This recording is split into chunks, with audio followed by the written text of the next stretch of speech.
What motivated you to enroll in Arkansas Service Paws program?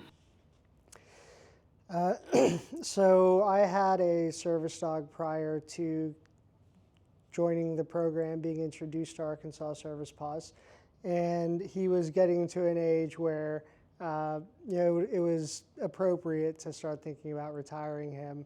Um, Margaret Cranwell, one of the trainers and I believe board members with Arkansas Service Paws, was working with Jameson and I. Jameson's my now retired service dog, and she brought up the fact that Arkansas Service Paws existed and told me what their mission was, and it was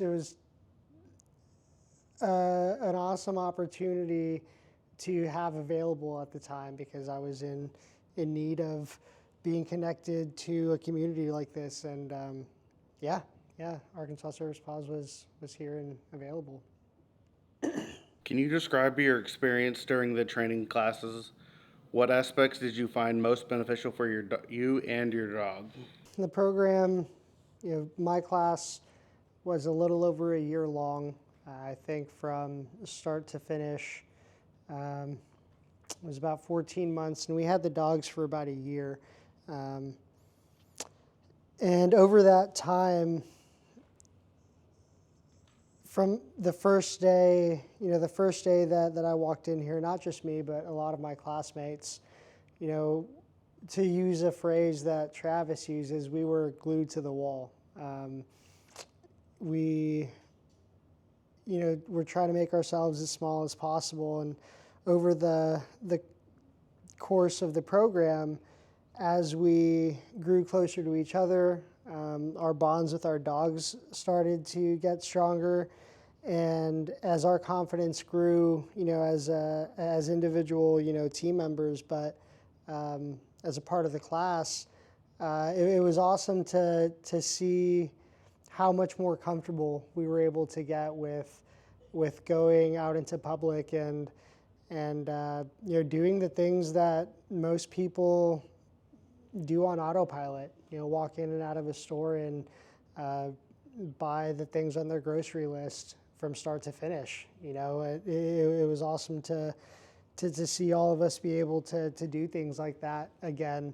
Um, what was the second part of the question? What aspects did you find most beneficial for you and your dog? Yeah, having access to the community that is Arkansas Service Paws. One of the things that I appreciate most about that the organization does is that it continues to invite students even after we're done with the program to continue being part of the organization. I graduated this past August of 24, and I'm in training right now to be a trainer with the organization. And even if I wasn't pursuing this role, or even if I wasn't invited to do this, anything that Service Paws is involved in, any events, fall festivals, Strawberry Festival over in Cabot, we're invited to go back and just continue to be a part of the organization. So that's pretty great because the first organization that I was with Jameson, I can't say that I was formally with an organization. After we got the foundational training that we did, we were kind of out on our own. And one of the things that I know a lot of veterans struggle with is lack of community and starting to isolate. So the fact that Arkansas Service Paws is so intentional about involving us, even after we're done with the program, is awesome. Yeah. I know this is your second dog, but how has your service dog impacted your daily life since completing the training? Can you share some specific examples? Yeah, I know that Jameson and I had gotten into a little bit of a routine where we weren't leaving the house much. He was getting to an age where he was starting to slow down, and the way I was managing my stresses wasn't working for us as a team anymore. So starting the program with Service Paws and Captain, coming into the house and becoming a part of the team with us was a needed breath of fresh air and jump start to get me back on the path to taking care of myself and to having animals, but another animal that I could invest my time into training and have that purpose again. And not just for me, but I've noticed that for Jameson too. He's gained a little bit of motivation, regained a little bit of the spark that he had lost in wanting to learn new things, having Captain there. So that's been awesome, just having a new level of motivation to keep going. Were there any challenges you faced during the training process? If so, how did the trainer support you in overcoming them? I can say that there were, especially early on, when we were at a point in the program where we were going out into public. When we started the public access part of the training, I know I dealt with this personally, and I know that some of my classmates did too, but I started trying to find excuses to not go out in public, to not go to that Monday night class, trying to fall into the habits that keep so many of us in isolation.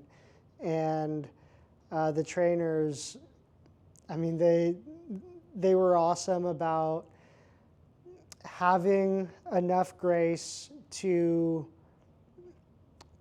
understand when those nights were needed, but to be firm enough, with us in a loving way to say, hey, like, I know that you're not feeling it right now, and if you're not feeling it tonight, that's fine. But we need to be getting out, and we'll meet with you one-on-one if we need to. But eventually, the trainers continuing to push us and stick with us through that. They made sure that we were all out in public and doing what we needed to do for ourselves and for our dogs. What advice would you give someone considering enrolling their dog into Arkansas Service Paws or another service dog training program, and what should they expect? Having a service animal requires an adjustment to your lifestyle. These dogs aren't accessories. They go with us, just about everywhere. And it does require making sacrifices in terms of, not going to certain places. Even though these dogs give us access to the world in ways that we've lost, since having started suffering from PTSD, I mean, there's still, there's still considerations for them. I mean, I don't know. I mean, that's probably a bad example in terms of the adjustment to lifestyle, but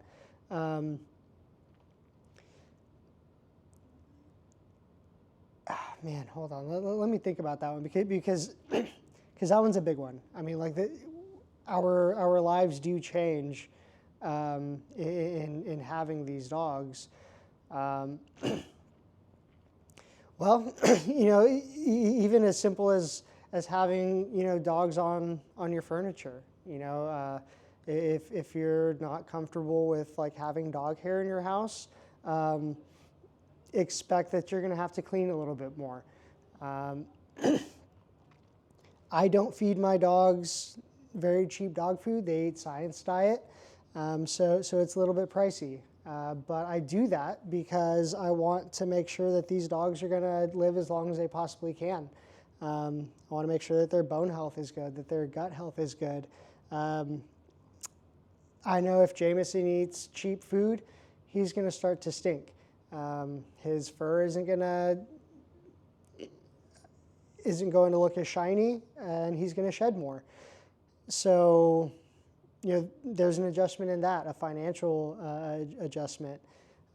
So if you're considering, having a service dog, just know that there's going to be sacrifices that are going to have to be made, but they're so worth it. The pros that you get out of it far outweigh, the cons of having them. If you have a dog already that you're considering having trained as a service dog, I would say that socializing your dog with other people and other dogs is important, and making sure that they're not food aggressive. When you feed your dog, be around them, get up in their business, and put your hand in their bowl. If they're not comfortable with it, then that's something that you should work on. Aggression is not something that's necessarily condoned in a service animal. So socialize your animal and give them a lot of love and attention. Work on that bond.